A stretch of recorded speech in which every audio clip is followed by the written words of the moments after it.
In the shadowy corners of history, a voice echoes through time, a voice that once thundered over the hills of ancient Judah, prophesying the rise and fall of nations, the triumph of the righteous, and the ultimate redemption of a people. This voice belongs to Isaiah, a prophet whose words have been both a beacon of hope and a harbinger of doom for centuries. But who was this man? And what is the true legacy of his prophetic vision? The book of Isaiah, a sprawling and enigmatic text, is not just a collection of ancient prophecies. It is a living document that has shaped the spiritual and political landscape of the world for millennia. To understand Isaiah, we must delve into the complex layers of his work. A work that spans multiple generations and reflects the tumultuous times in which it was written. Isaiah's story begins in the 8th century BC, a period marked by political intrigue, international conflict, and profound social change.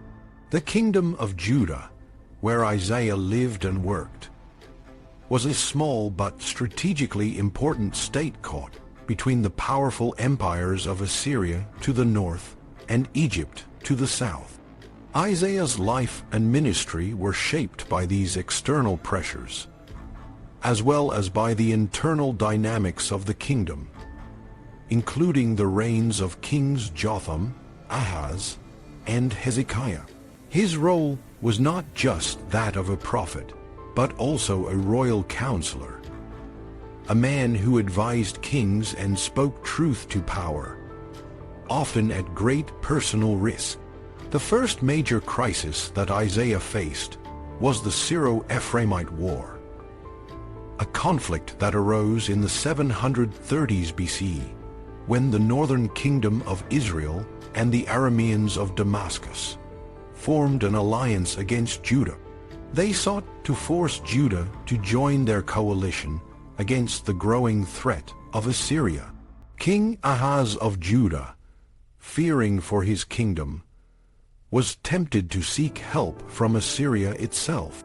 Isaiah, however, warned against this course of action, predicting that the coalition would be destroyed by Assyria regardless of Judah's involvement.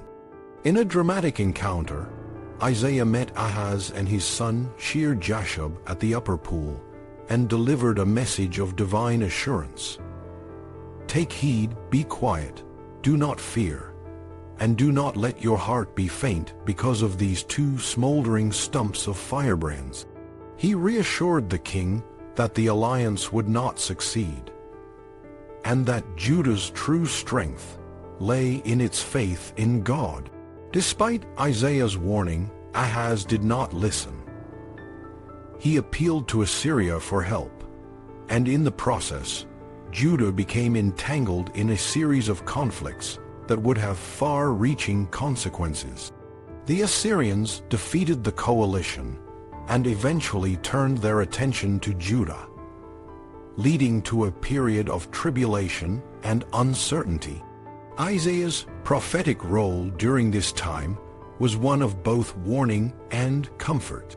He spoke of the coming judgment, but also of the possibility of deliverance, emphasizing that God's plan for his people was one of ultimate redemption.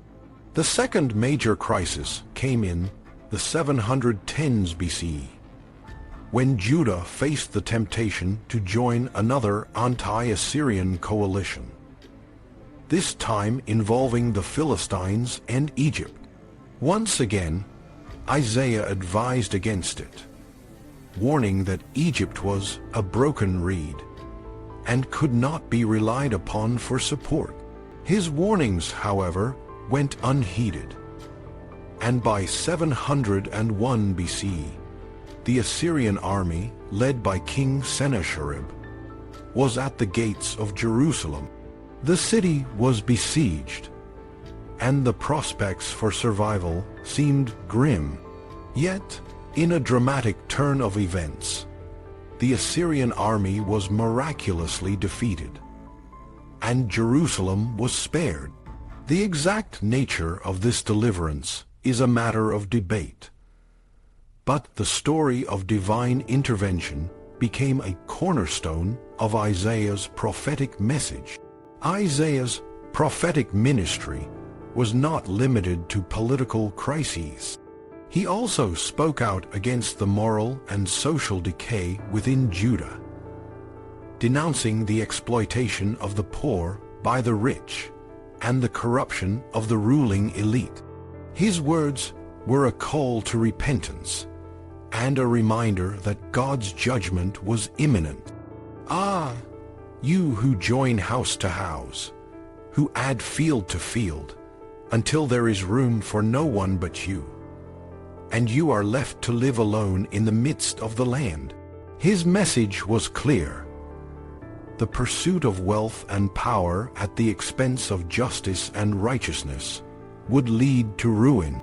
The book of Isaiah, however, is more than just a collection of prophetic sayings. It is a complex and multifaceted text that has been shaped by layers of editorial work over time. The first 39 chapters, often referred to as First Isaiah, contain the core of Isaiah's original prophecies, including his warnings and promises of deliverance. However, the latter part of the book, from chapters 40 to 66, is believed to have been written by later authors, known as Second Isaiah, chapters 40 to 55, and Third Isaiah, chapters 56 to 66. These sections reflect the experiences of the Jewish exiles in Babylon and their eventual return to their homeland. Second Isaiah, in particular, is a work of profound hope and consolation. It speaks of a future where God's people will be restored and the world will be transformed. The famous servant songs, Isaiah chapter 42, verses 1 to 9, chapter 49, verses 1 to 13, chapter 50, verses 4 to 11, chapters 52 through 53, verses 13 to 12, introduce a figure of a suffering servant who will bring about this transformation. The identity of this servant has been the subject of much debate, with some interpreting it as a reference to the nation of Israel, others to an individual, and still others to the Messiah. Regardless of the interpretation, the message is clear. God's plan for salvation is both universal and personal, and it involves the suffering and triumph of his chosen servant. Third Isaiah, on the other hand, deals with the challenges faced by the returning exiles as they sought to rebuild their community and restore their relationship with God. It addresses issues of social justice, the rebuilding of the temple, and the renewal of religious practices. The prophetic voice in this section is more nuanced, reflecting the complexities of post-exilic life and the ongoing struggle to live in accordance with God's will. In conclusion, the book of Isaiah is a testament to the enduring power of prophetic vision. It speaks to the human condition, the struggle between faith and fear, and the promise of a better future. Isaiah's words, whether spoken in the 8th century BCE or recorded by later authors, continue to resonate with people today, offering hope and guidance in the face of adversity. The legacy of Isaiah is not just a historical artifact, but a living legacy, a voice that continues to speak to the heart of humanity.